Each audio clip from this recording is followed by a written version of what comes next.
ಹಿಂದುತ್ವದ ಕೆಲಸ ಮಾಡಿದಂಥವ್ರು ಗೂಂಡಾಗಳು, rowdy seater, criminals ಆಗ್ತಾರಾ?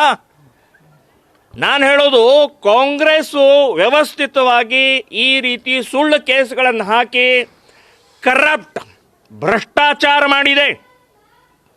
ತಮಗೆ ದುಡ್ಡು ಬೇಕು ಅಂತಂದರೆ ಕೇಸ್ ಹಾಕಿ ಅಂತ ಹೇಳಿ ಇವತ್ತು ಈ ವ್ಯಕ್ತಿನೂ ಕೂಡ ಬೇರೆಯವ್ರನ್ನ ಯಾಕೆ ಅರೆಸ್ಟ್ ಮಾಡಿಲ್ಲ ಅಂತಂದರೆ ಅವ್ರು ದುಡ್ಡು ಕೊಟ್ಟಿದ್ದಾರೆ, ಅಲ್ಲಿ ದುಡ್ಡು ವಸೂಲಿ ಮಾಡಿದ್ದಾರೆ.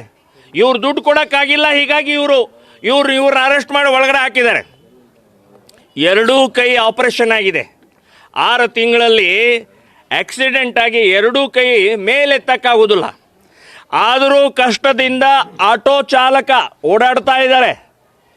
ಮತ್ತು ಈ ಕೇಸ್ನಲ್ಲಿ ಇನ್ನೊಂದು ಬಹಳ ಮಹತ್ವದಂದರೆ ದೊಂಬಿ ಕೇಸ್ ಅಂತ ಹೇಳಿದ್ದಾರೆ. ಇವತ್ತು ನನ್ನ ಹತ್ರ ಅವ್ರು ಯಾರ್ಯಾರು ಇದ್ದಾರೆ 13 ಜನರದ್ದು ಎಲ್ಲರೂ ಒಂದೊಂದು ದಿಕ್ಕಿನಲ್ಲಿ ಇರುವಂಥವ್ರು ಇದ್ದಾರೆ.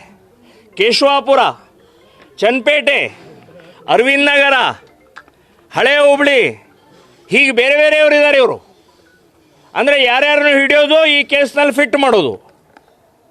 ಇವರು ಒಟ್ಟಿಗೆ ಇವ್ರು ಯಾರು ಒಬ್ರಿಗೊಬ್ರು ಸಂಬಂಧನೇ ಇಲ್ಲ, ಅವ್ರು ಯಾರು ಒಂದೇ ಸಂಘಟನೆಯವರಲ್ಲ. ಸೊ ಹೀಗಾಗಿ ದೊಂಬಿ ಕೇಸ್ನಲ್ಲಿ ಇವರೆಲ್ಲ ಒಟ್ಟಿಗೆ ಬೆಂಕಿ ಹಚ್ಚಿದ್ದಾರೆ, ಒಟ್ಟಿಗೆ ಗಲಾಟೆ ಮಾಡಿದ್ದಾರೆ ಅಂತನ್ನುವಂಥದ್ದು ಯಾವ ಆಧಾರದ ಮೇಲೆ ಹೇಳ್ತೀರಿ? ಸೊ ಈ ರೀತಿ ವ್ಯವಸ್ಥಿತವಾಗಿ ಈಗ ರಾಮಮಯ ಆಗಿದೆ. ಇಡೀ ದೇಶದಲ್ಲಿ ಮನೆ ಮನೆಯಲ್ಲಿ ಹಳ್ಳಿ ರಾಮಮಯ ಆಗಿದೆ. ಹೊಟ್ಟೆ ಉರಿತಾ ಇದೆ, ಇವರಿಗೆ ಹೊಟ್ಟೆ ಕಿಚ್ಚಾಗಿದೆ, ಬೆಂಕಿ ಹತ್ಕೊಂಡಿದೆ. ಲೋಕಸಭಾ ಚುನಾವಣೆ ಸೋಲಿನ ಭಯ ಬಂದಿದೆ ಇವರಿಗೆ. ಸರ್, ಸಿದ್ದರಾಮಯ್ಯ ಅವರು ಹೇಳ್ತಾರ ಶ್ರೀಕಾಂತ್ ಪೂಜಾರಿ ಸಮಾಜಘಾತಕ, ಅವನ ಮೇಲೆ ರೌಡಿ ಸೀಟರ್ ಅಂತೆಲ್ಲ ಹೇಳ್ತಾರೆ ಸರ್. ಈಗ ಅದನ್ನೇ ಹೇಳ್ತಾ ಇದ್ದೇನೆ, ಮಾನ್ಯ ಮುಖ್ಯಮಂತ್ರಿಗಳ ದಾರಿ ತಪ್ಸಕ್ ಹೋಗಬೇಡ್ರಿ. ರೌಡಿ ಸೀಟರ್ ಅಲ್ಲ, ರೌಡಿ ಸೀಟರ್ ಮುಗಿದೋಗಿದೆ, ಇಲ್ಲ. ಈಗ ಆ ಲಿಸ್ಟ್ನಲ್ಲಿ ತೋರಿಸಿ ನೋಡೋಣ. ಮತ್ತು ಅಪರಾಧಿ ಅಂತ ಮೇಲಿನ ಮೇಲೆ ಹೇಳ್ತಾ ಇದ್ದಾರೆ. ಅಪರಾಧಿ ಅಲ್ಲ,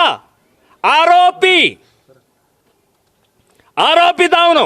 ಅಪರಾಧಿ ಯಾವಾಗ ಆಗ್ತಾನೆ? ಕೋರ್ಟ್ ಅವನಿಗೆ ಶಿಕ್ಷೆ ಕೊಟ್ಟರೆ ಅಪರಾಧಿ ಆಗ್ತಾನೆ ಅವನು. ಕೋರ್ಟ್ ಯಾವುದೇ ಕೇಸ್ನಲ್ಲೂ 14ರಲ್ಲಿ ಯಾವುದೇ ಕೇಸ್ನಲ್ಲೂ ಅಪರಾಧಿ ಅಂತಿಲ್ಲ, ಶಿಕ್ಷೆ ಕೊಟ್ಟಿಲ್ಲ. ಸುಮ್ಮನೆ ದಾರಿ ತಪ್ಪಿಸಬೇಡಿ.